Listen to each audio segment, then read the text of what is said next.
paano mag-apply ng GCash Pera Outlet. So, dito, all-in-one. Pwede kayong mag-cash in, cash out, P-bills, at pera padala. So, yan yung ating ituturo sa ngayon kung paano kayo mag-apply at saka pwedeng additional income ninyo, lalong-lalo na sa mga may mga stalls or stores. So, pwedeng additional income ninyo. So, yan yung ating topic sa ngayon. So, keep on watching.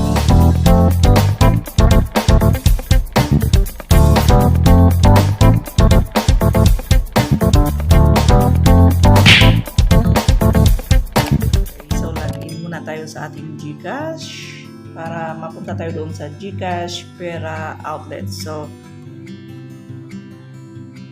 login muna tayo.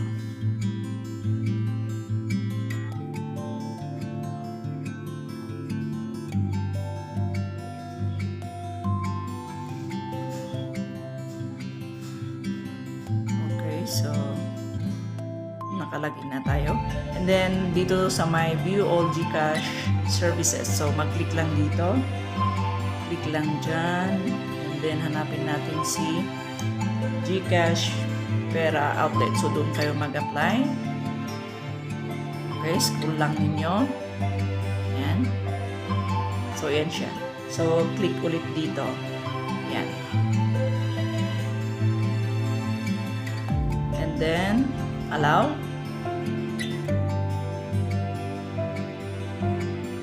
Allow lang natin. And then, dyan, mababasa niyo yung kanilang, and then, yung terms and conditions nila. Yan. So, i-agree lang natin. Click sa may I agree. Yan. So, wait lang natin. And then, ayan siya. So, GCash Pera Outlet, cash in, cash out, bayad bills, padala. Yan. So, libre ang cash in mo, pera sa negosyo, and then extra kita with weekly bonus, pang display sa tindahan. Yan. And then, yan, ituturo din nila kayo dyan kung paano kayo kumita.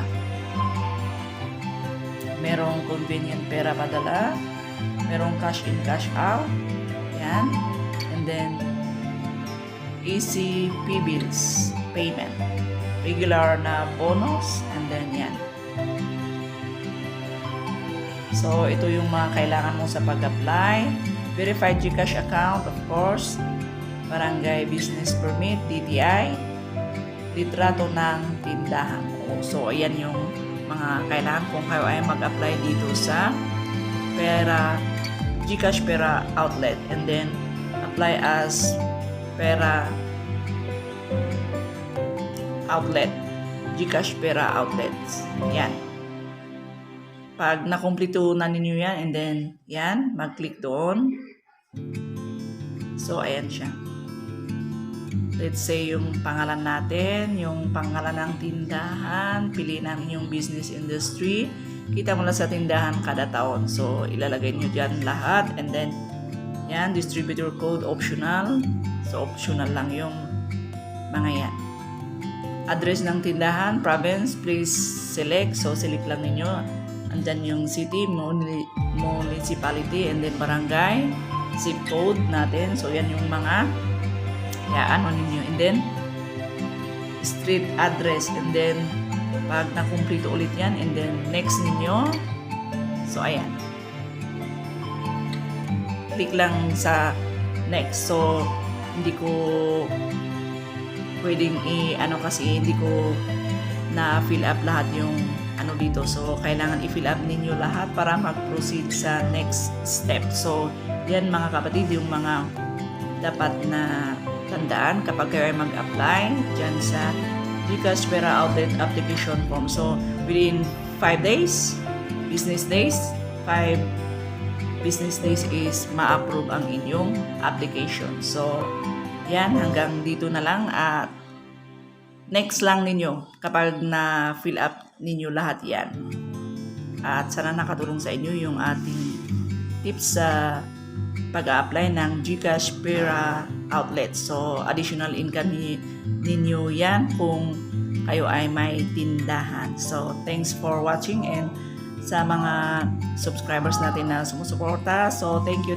Maraming salamat sa inyo, and see you sa susunod na videos natin.